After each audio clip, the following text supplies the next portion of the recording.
दोस्तों नमस्कार।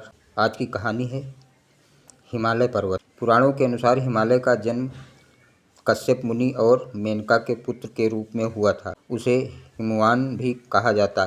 वो पर्वतराज कहलाए और उनकी शक्ति, तेज और विशालता अपूर्व मानी गई। उन्होंने तपस्या और धर्म के मार्ग पर चलकर अपने कुल को गौरव प्रदान किया। हिमवान की पत्नी का नाम मेनका था। उनसे दो प्रमुख संतानें हुई, गंगा और पार्वती।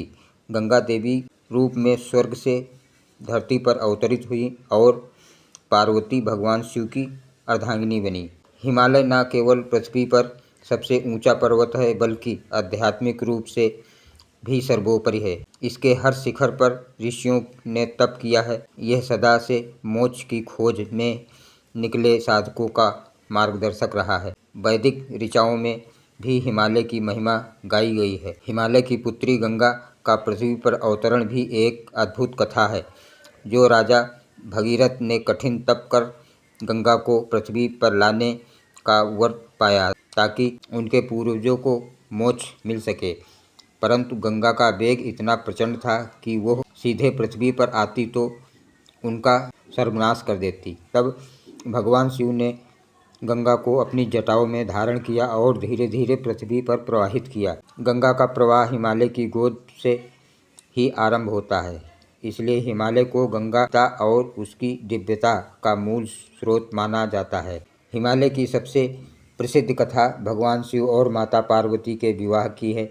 माता पार्वती हिमालय की पुत्री थी। उनका जन्म इसी उद्देश्य से हुआ कि वह शिव जी को पति रूप में प्राप्त करें। उन्होंने घोर तप किया, वर्षों तक अन्न जल त्याग कर कठोर साधना की। एक समय ऐसा आया जब शिव ने उनकी परीक्षा ली। वे स्वयं साधु के रूप में उनके पास गए और शिव जी की निंदा करने लगे, परंतु पार्वती अडिग रहीं। उन्होंने कहा, मेरे लिए शिव ही सर्वस्व हैं। वे योगी हैं, त्यागी हैं, लेकिन वही सत्य हैं, वही शिव हैं। इस उत्तर से प्रसन्न होकर भगवान शिव ने अपने असली रूप को दिखाया और दोनों का विवाह हुआ। इस दिव्य विवाह का आयोजन हिमालय में ही हुआ और सभी देवताओं ने इसमें भाग लिया था। हिमालय की गुफाएं और पर्वत श्रृंखलाएं अनगिनत ऋषियों की तपस्थली रही है। वाल्मीकि, वशिष्ठ, व्यास, अगस्त्य, दुर्वासा, भृगु, विश्वामित्र और परशुराम जैसे महर्षियों ने यहाँ साधना की। व्यास गुफा बद्रीनाथ के समीप स्थित है। वो स्थान है जहाँ महर्षि वेदव्यास ने महाभारत और वेदों का संकलन किया।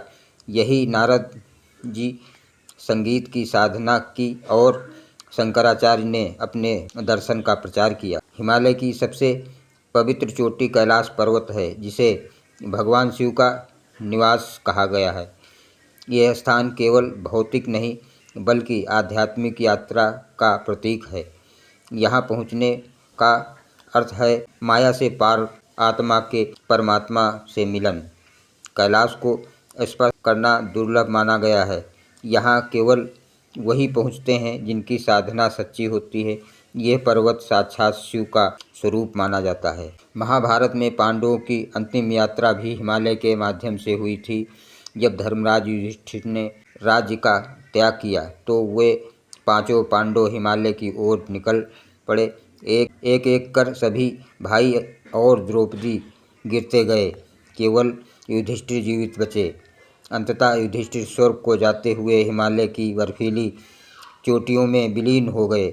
यह कथा इस बात का प्रतीक है कि मोक्ष की अंतिम यात्रा हिमालय से होकर गुजरती है। रामायण में वर्णन आता है कि जब लक्ष्मण को शक्ति लग गई थी और संजीवनी बूटी की आवश्यकता थी, तब हनुमान जी ने संजीवनी बूटी लाने के लिए हिमालय गए थे। वे पूरा पर्वत ही उठा लाए थे, क्योंकि उन्हें पहचान नहीं हो रही थी कि संजीवनी बूटी कौन सी है। ये कथा हिमालय की औषधीय महत्ता को दर्शाती है। कहा जाता है कि हिमालय की वादियों में आज भी ऐसी अनेक दिव्य औषधियाँ पाई जाती हैं जो अमृत तक दे सकती हैं। आदि शंकराचार्य, जिन्होंने सनातन धर्म के 4 मठों की स्थापना की, उन्होंने भी हिमालय को विशेष स्थान दिया। बद्रीनाथ में उन्होंने अद्वैत वेदांत का प्रचार किया। उन्होंने तप का सच्चिदानंद को आत्मसात किया और धर्म के अद्वितीय स्वरूप को पुनः प्रतिष्ठित किया।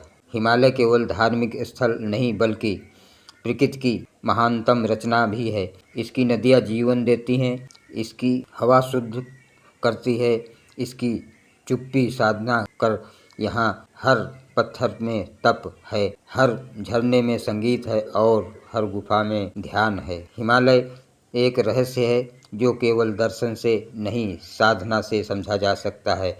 ये पर्वत हमारी संस्कृति की आत्मा है। इसकी कहानियाँ अनंत हैं, परंतु हर कथा में हमें एक संदेश देती हैं, त्याग, तप और ईश्वर की ओर यात्रा। हिमालय से हम ये सीखते हैं कि चाहे जीवन कितना भी कठिन हो, लक्ष्य कितना भी ऊंचा हो, लेकिन अगर निश्चय और भक्ति के साथ हो तो मोक्ष दूर नहीं। हर हर महादेव। धन्यवाद दोस्तों।